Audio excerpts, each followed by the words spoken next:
სიცოცხლისუნარო პროექტები, არარეალური ტარიფები, ქსელის პრობლემა, რატომ უნდა გადაიხედოს CFD აუქციონის შედეგები, ამ და სხვა თემებზე რამდენიმე წუთში გიყვებით. ბიზნესმენი ვანო გოგლიძე დააკავეს შპს ბატონოს, სადაც გოგლიძე დირექტორის პოსტს იკავებს, საგამოძიებო სამსახური ფალსიფიცირებული პროდუქციის დამზადება, გასაღებას ედავება.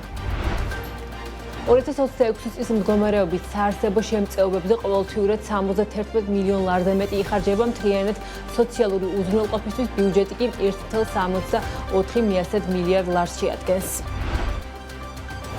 აზერბაიჯანიდან სომხეთის მიმართულებით ნავთობპროდუქტების სიმბოლურ ტარიფად გატარებისთვის სომხეთის მინისტრმა ქართულ კოლეგას მადლობა გადაუხადა.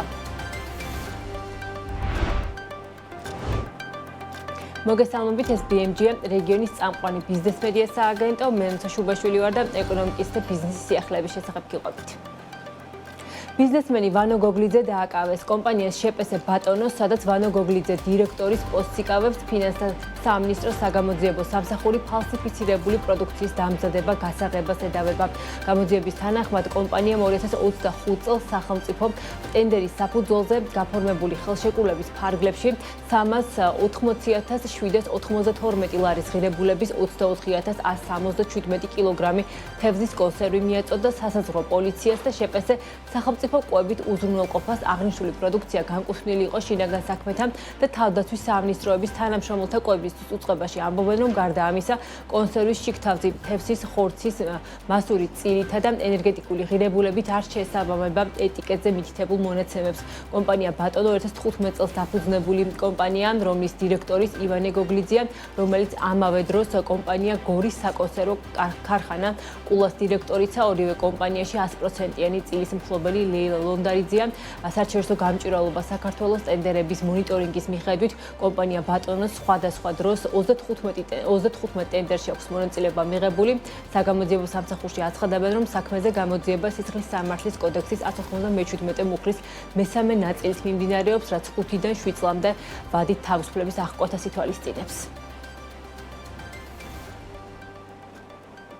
საქართველოს უახლოეს 4 წელში 5000 მეგავატის სიმძლავრე სჭირდება, პროექტების უდიდესი ნაწილი კი, რომლებიც CFD აუქციონების ფარგლებში გამოვლინდა, სიცოცხლის უნაროა და უნდა გაითხრილოს. ამის შესახებ ენერგეტიკის სექტორის წარმომადგენელთა ნაწილი აცხადებს, მათი შეფასებით გენერაციის ობიექტების მშენებლობა ბოლო პერიოდში მკვეთრადაა გაძვირებული და თუკი მესამე CFD აუქციონი გამოცხადდება, უმჯობესი იქნება თუკი ადეკვატური ტარიფები იქნება შეთავაზებული, თუმცა მანამდე ბიზნესი მიიჩნევს, რომ უკვე გამარჯვებულ კომპანიებთან და პროექტებთან მიმართებით მიდგომა გასამკაცრებელია, რადგან ხშირია პრაქტიკა, როდესაც ინვესტორები ენერგეტიკული პროექტების გადაყიდვას ცდილობენ და ამით პროცესებს აჭიანურებენ. რატომ ხედავს სექტორი დიდი ოდენობით პროექტების გაცხრილის საჭიროებას და რა პროექტები მიიჩნევა პრიორიტეტულად? ეკა გაზდელიანი შემოგვიერთდება დეტალებით. ეკა, მოგესალმები და გისმენ. მოგესალმები, ნუცა ენერგეტიკის კერძო სექტორში მიიჩნევენ, რომ CFD აუქციონებში დაგროვებული გამარჯვებული პროექტები, რომელთა ჯამური მოცულობა დაახლოებით 17000 მეგავატს აღწევს, არარეალურია და საჭიროა მათი დიდი ნაწილი გაიცხრილოს. სექტორის წარმომადგენელთა ნაწილის განმარტებით აუქციონებში გამარჯვებული კომპანიების დიდი ნაწილი ეგრეთ წოდებული ქაღალდის ინვესტორია, რომლებიც მომავალში პროექტების გადაყიდვას შეეცდებიან. ამიტომ ამ ტიპის ინვესტორების მონაწილეობამ CFD აუქციონში არარეალური ტარიფები დასვა და პრობლემები შექმნა. სექტორში აცხადებენ, რომ ამ პროექტების უდიდესი ნაწილის განხორციელება ისედაც კითხვის ნიშნის ქვეშაა დაბალი მედიანური ტარიფებისა და იმის გათვალისწინებით, რომ ასეთი პროექტების განხორციელება ფინანსურად საკმაოდ ხარჯტევადია. გარდა ამისა, მათ შეფასებით პრობლემურია ტექნიკური მიმართულებაც, როგორც დარგში განმარტავენ სისტემამ მზად არ არის ამხელა მოცულობების დასაერთებლად, განსაკუთრებით კი მზის და ქარის ენერგიის მიმართულებით ქსელს ტექნიკურად დიდი მოცულობის არასტაბილური ენერგიის ათვისების შესაძლებლობა არ აქვს, ამიტომ გამარჯვებული პროექტების დიდი ნაწილი უნდა გაუქმდეს და მათი პრიორიტეტიზაცია უნდა მოხდეს, ასეთია შეფასებები ენერგეტიკის სექტორიდან. ქვეყანა არის დეფიციტურ მდგომარეობაში და ვფიქრობ, რომ ნახევარი რაც ძალიან რთული არის არა მხოლოდ ტექნიკურად, ფინანსურადაც მოზიდვა რესურსის და მისი განხორციელება, ამიტომ არ მგონია, რომ იურიდიულად რო გაფორმდეს მათთან მემორანდუმები ყველა თავის დროზე დროულად განახორციელებს ინვესტიციას და ასრულებს დროულად, იმიტომ რომ საკმაოდ რთულია პროექტის განხორციელება და შესაბამისი ფინანსების მოძიება. მაქსიმალურად ჰიდრო პროექტებს უნდა შეეწოს ხელი, ვინაიდან ის განაპირობებს უკვე შემდგომში მზე და ქარის პროექტების განვითარებას, იმიტომ რომ მოგცემს სისტემის მდგრადობის საშუალებას. ანუ ელემენტარულად არითმეტიკა გაამრავლეთ რა ჯდება მეგავატი და რა ვიცი და შეხედეთ 80% იმ ხალხს, ვისაც ეგ ლიცენზიები აქვს.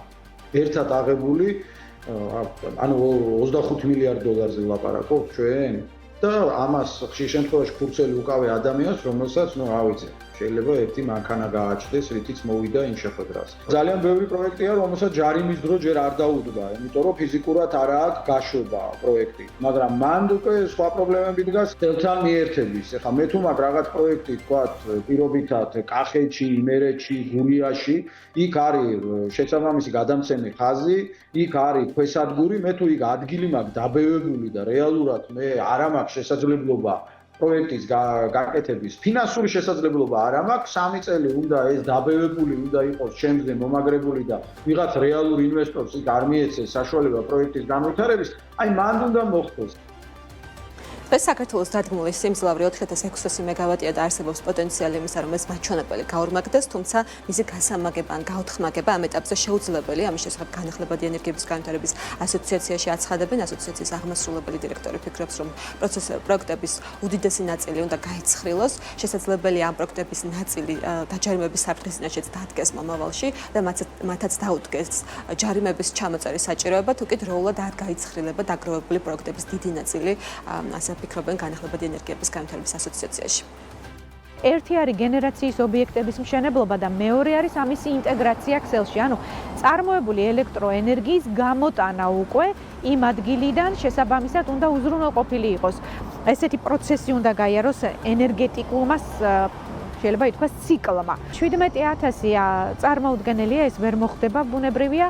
სახელმწიფოს აქვს დამოკიდებულება ამასთან მიმართებაში, რომ 4600 უნდა გააორმაგოს, მაგრამ აქ უკვე კითხვა ისმის, თქვათ, ჰიდრო რამდენი იქნება, ქარი და მზე და მე ვიცი, რომ ამ თემასთან დაკავშირებით უკვე ნამუშევარი აქვს და შესაბამისად უახლოეს პერიოდში მოხდება შეხვედრა და უკვე კონკრეტული განმარტებების გაკეთება.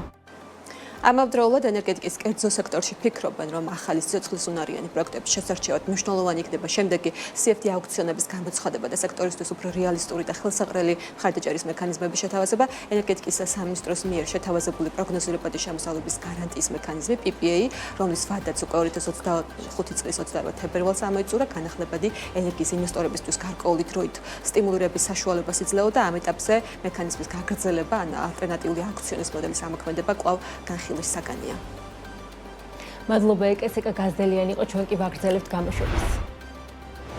საქართველოს შესაფუთი მასალების ნარჩენების მწარმოებელთა გაერთიანება ჯორჯია პლასმა ნარჩენების მართვის თემაზე სამუშაო შეხვედრა გამართა. შეხვედრაზე მწარმოებლებს და მუნიციპალიტეტების წარმომადგენლებს უმასპინძლეს, სადაც სოფლის მეურნეობისა და გარემოს დაცვის სამინისტროებთან ერთად ნარჩენების მართვის რეფორმის ფარგლებში გადადგმულ ნაბიჯებზე და ასევე ბაზელის კონვენციის ფარგლებში განხორციელებული პროექტის ფარგლებში გამოკვეთილი რეკომენდაციები განეხილეს, როგორ მიმდინარეობს საქართველოში ნარჩენების მართვის რეფორმა და რა გაკეთდა ამ დრომდე და რა მიმართულებით გჭირდება ნაბიჯების გადადგმა. ანუკა ჯოხაძე გვერდება ადგილზე გაკეთებული შეფასებებით პირდაპირ ეთერში.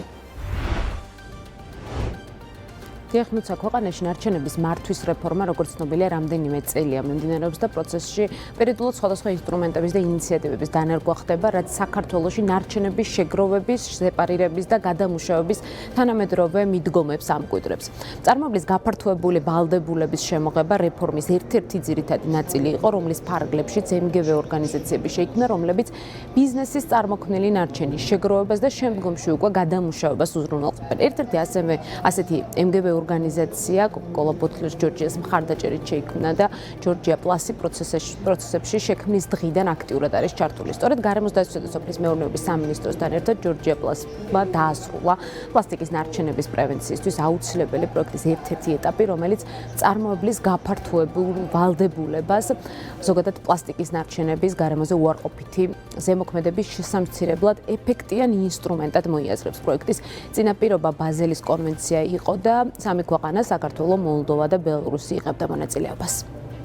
ხაზგასმით არის ნათქვამი, რომ წარმოების გაფართოებული ვალდებულება ერთ-ერთი ყველაზე ეფექტური სქემა არის, საშუალება, ინსტრუმენტი, პოლიტიკა თუ გნება დავარქვათ, რომ გარემოდან იქნეს ამოღებული რაც შეიძლება მეტი ნარჩენი, რაც შეიძლება გადამუშავებული იყოს ეკოლოგიურად მეგობრული ტექნოლოგიებით, რომ არ ავნოს არც საზოგადოებას, არც ჩვენს ბუნებას ზიანი ნაკლები მივაყენოთ და ამით მოვიგებთ ყველა. სამინისტროს წარმომადგენლებმა გააზიარეს ინფორმაცია იმ პოლიტიკის შესახებ, რასაც ახორციელებს გარემოს დაცვა და სოფლის მეურნეობის სამინისტრო ნარჩენების მართვის კუთხით, კონკრეტულად ხაზი გაესვა პლასმასით დაბინძურების პრევენციის მიმართ გადადგმული ნაბიჯების შესახებ ინფორმაციას. მოგეხსენებათ, აქტიურად მიმდინარეობს სურსათთან შეხებაში მყოფი გარკვეული ერთჯერადი პლასტიკის პროდუქციის აკრძალვა და გარდა ამისა აქტიურად მუშაობთ. არის ინიციატივა, რომელიც ალბათ ახლო მომავალში იქნება უკვე დამტკიცებული, რომელიც ეხება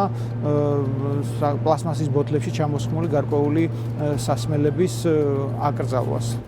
წარმოებლის გაფართოებული ვალდებულება, რომელიც ბიზნესს თავისი წარმოქმნილი ნარჩენის მართვას ავალდებულებს 2019 წლიდან სრულად ამოქმედების მოლოდინშია, უფრო კონკრეტულად რო ვთქვათ, წარმოებლის გაფართოებული ვალდებულების 6 კანონქვემდებარე აქტიდან 4 ძალაში შევიდა, თუმცა ამ დრომდე უცნობია 2 დოკუმენტის ბედი, მათ შორისაა მოცულობით ყველაზე დიდი შესაფუთი ნარჩენები და ასევე მეორეული ავტომობილები. რეგლამენტის ამოქმედების მოლოდინში არიან, როგორც ჩანს, თავად მუნიციპალიტეტების, რომლებსაც ნარჩენების მართვის კოდექსმა ასევე დაუწესა ვალდებულებები.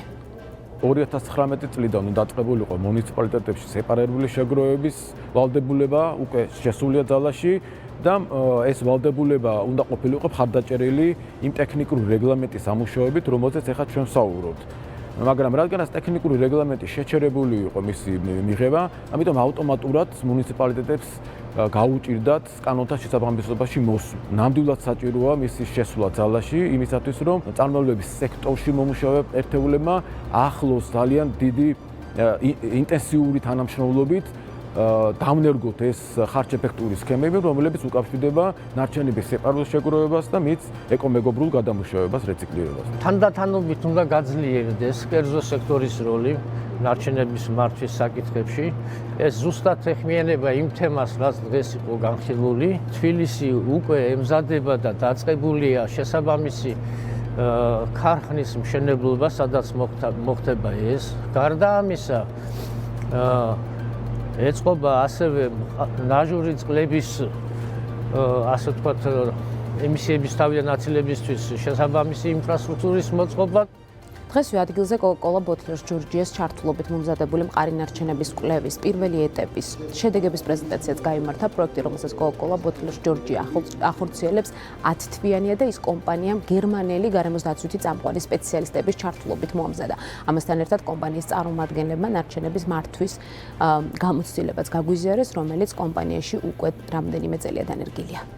ლოკალურად ჩვენ კომპანია თვითონ ვაკეთებთ შიგნით სეპარაციას ჩვენი ქარხანაში წარმოქმნილი ნარჩენების, ასევე ვაგროვებთ სხვადასხვა ჩვენ ორგანიზაციებში, ვისთანაც თანამშრომლობთ, პეტის ნარჩენს, ცელოფანს, მინის ტარას ვაგროვებთ, შემდგომ ვაკეთებთ მის სეპარაციას და ყიდით როგორც ნარჩენების გადამუშავებისათვის შესაბამის ორგანიზაციებს, ვინც ამით არის დაკავებული. აჩვენა პროექტის კვლევებმა ის, რომ ძალიან ეფექტური იქნება დეპოზიტური სისტემის დანერგვა.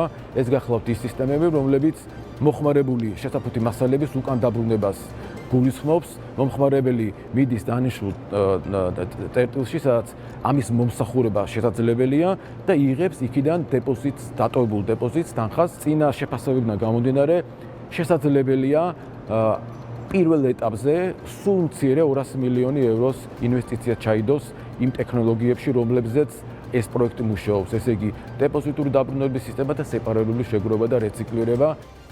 როგორც მოისმინეთ, კვლევა ასევე ითვალისწინებს წარმოებლის გაფართოებული ვალდებულების პრინციპით პლასმასის 100%-იანი შეგროვების შესაძლებლობის შეფასებასაც. ამ კონტექსტში განისაზღვრება ეგრეთ წოდებული ბოთლილყაპრი აპარატების საჭირო რაოდენობა საქართველოს მასშტაბით და მომზადდება პეტის გადამამუშავებელი საწარმოს ტექნიკურ-ეკონომიკური დასაბუთება. პროექტი ასევე მიმოიხილავს არსებულ საკანონმდებლო ბაზას და შეფასებს ზოგადად ნარჩენების მართვის სისტემის ეფექტიანობას. ეს მხოლოდ მცირე შეფასებები იყო, რომელიც თქვენ ამ დროისთვის მოისმინეთ, უფრო დეტალურ მიმოხილვას თემასთან დაკავშირებით ზუსტად 1 საათში საქმის კურსის შემაჯამებელ გამოშვებაში მოისმენთ. ეს ანუკა ჯოხაძე იყო, ჩვენ კი ვაგრძელებთ გამოშვებას. სოკარმა დღეს თბილისში სამხრეთ კავკასიაში პირველი სრულად ელექტროდამტენი სადგური გახსნა. კომპანიაში აცხადებენ, რომ პროექტი სრულად შეესაბამება სოკარის ESG პრიორიტეტებსა და კორპორაციული სოციალური პასუხისმგებლობის სტრატეგიას იმ პირობებში, როდესაც საქართველოში ელექტრომობილების ბაზარი ყოველწლიურად ორნიშნა ზრდით ხასიათდება. სათანადო ინფრასტრუქტურის განვითარება სოკარი ერთ-ერთ მთავარ სტრატეგიულ პრიორიტეტად ასახელებს და ამ მიმართულებით გაფართოების პროცესს აქტიურებს. როგორ აპირებს სოკარი გახდეს ლიდერი ენერგოეფექტური და ეკომეგობრული გადაწყვეტილებების დანერგვაში? დეტალები ნახეთ ჩვენ სიუჟეტში. მე კი აქვე გემშვიდობებით, თქვენ გელი შემოჯერებელი გამოშვება 19 საათზე ანა ლაპიაშვილთან ერთად. ელექტრომობილების ბაზრის ზრდის პასუხად სოკარმა თბილისში სამხრეთ კავკასიაში პირველი სრულად ელექტროდამტენი სადგური გახსნა. სოკარში ამბობენ, რომ ეს ნაბიჯი ერთი მხრივ რეგიონის ენერგეტიკული ტრანსფორმაციის მნიშვნელოვანი ეტაპია. მეორე მხრივ კი ხაზს უსვამს კომპანიის გრძელვადიან ერთგულებას განახლებადი ენერგიის, ინოვაციებისა და მდგრადი განვითარების მიმართ. დღეს ჩვენ გავხსენით საქართველოში სრულიად ელექტროსადგური, რაც გულისხმობს სადგურზე არ არის ხელმისაწვდომი საწვავი, მხოლოდ ელექტროდამტენებით არის აღჭურვილი და მზის პანელებით მარაგდება. ასეთი ტიპის სადგური როგორც საქართველოში, ასევე ჩვენს მეზობელ ქვეყნებში არ არსებობს და ჩვენ პირველები ვართ. ახალი ელექტროსადგური ექსკლუზიურად ელექტრომობილებისთვის არის განკუთვნილი. სადგური აღჭურვილია 4 ერთეული დასამუხტი აპარატით და ერთდროულად 6 ავტომობილის დამუხტვას უზრუნველყოფს. 2 დამტენი 120 კილოვატის სიმძლავრის სწრაფი დამუხტვის რეჟიმში მუშაობს, რაც შესაძლებლად ხდის დაახლოებით 40 წუთში 4 ელექტრომობილის სრულად დამუხტვას. სადგურზე განთავსებულია კიდევ 2 დამტენი 22 კილოვატის სიმძლავრით. კომპანიაში ამბობენ, რომ ეს იმ მომხმარებლებისთვის არის განკუთვნილი, რომლებიც არ ჩქარობენ და სადგურზე მდებარე ვეიმარტის მაღაზიასა და კაფეში შეჩერდებიან. $200,000 ინვესტიცია განახორციელებს კონკრეტულად ამ ობიექტში, თუმცა გრძელვადიან პერსპექტივაში ჩვენ გვაქვს გაცხადებული მინიმუმ 50% ჩვენი ქსელის უნდა აღჭურვილი იყოს ელექტრომობილები და ხელმისაწვდომი იყოს ელექტროდამტენებით. ვფიქრობთ, რომ ეს მნიშვნელოვანია საქართველოსთვის, ქვეყნისთვის, ქვეყანაში მწვანე ენერგიის განვითარებისთვის. ვფიქრობთ, აქტიურად გავაგრძელებთ განვითარებას ამ მიმართულებით. როგორც მოგეხსენებათ და პრეზენტაციაშიც ითქვა, მნიშვნელოვნად იზრდება საქართველოში ელექტრომობილების წილი და უფრო აქტიურად ვფიქრობთ, რომ იქნება ეს მომავალ წლებში და ჩვენც ასევე ავყვებით მოკლედ ამ ტრენდს და ტენდენციას. ახალი ინვესტიცია ბაზარზე მიმდინარე პროცესებზე სტრატეგიული პასუხია. მიუხედავად იმისა, რომ დღეს საქართველოში ელექტრომობილების რაოდენობა მთლიანი ავტოპარკის 1%-ზე ნაკლებია, ელექტრომობილების ბაზარი ორნიშნა ზრდით ხასიათდება. არის მოლოდინი, რომ ელექტრომობილების რაოდენობა 2025 წელს არსებული 17,000-დან 2030 წლისთვის 70-80,000 ერთეულამდე გაიზრდება. შესაბამისად, გაიზრდება მოთხოვნა ელექტროდამტენებსაც. სწორედ ეს ფაქტორი შესაბამისი ინფრასტრუქტურის განვითარებას სოკარის ერთ-ერთ მთავარ სტრატეგიულ პრიორიტეტად აქცევს.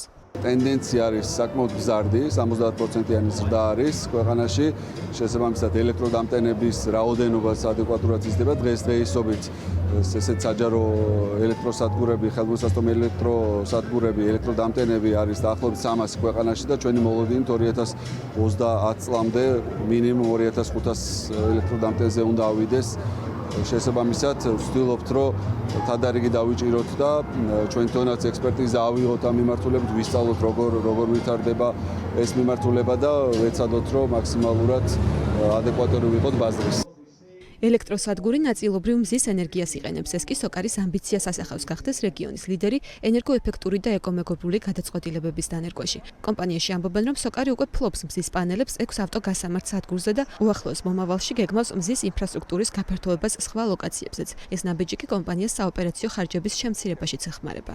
ერთის მხრივ ჩვენ საოპერაციო ხარჯს მნიშვნელოვნად ამცირებს. ჩვენი 6 სადგური არის მთლიანად მზის პანელებით აღჭურვილი. ასევე გვაქვს სხვა ლოკაციები, სადაც ასევე გვაქვს დამონტაჟებული მზის პანელები. ჯამში ჩვენი სრული მოხმარების 11% უზრუნველყოფილია ალტერნატიული სუფთა ენერგიით, მზის ენერგიით და მომავალშიც გვაქვს გეგმაში, რომ მინიმუმ 40%-მდე უნდა ავიდეს უახლოეს 4 წელიწადში. ელექტრომობილების დამტენი სადგურების გაფართოება სოკარის სტრატეგიული მიმართულებაა. ამჟამად დამტენები უკვე ფუნქციონირებს სოკარის 15 ავტოგასამართ სადგურზე. გაფართოების პროცესი კი აქტიურად მიმდინარეობს. საქართველოში სრულად ელექტროსადგურის გახსნაც ამ ფართო ტრანსფორმაციის დღის წესრიგის ნაწილია.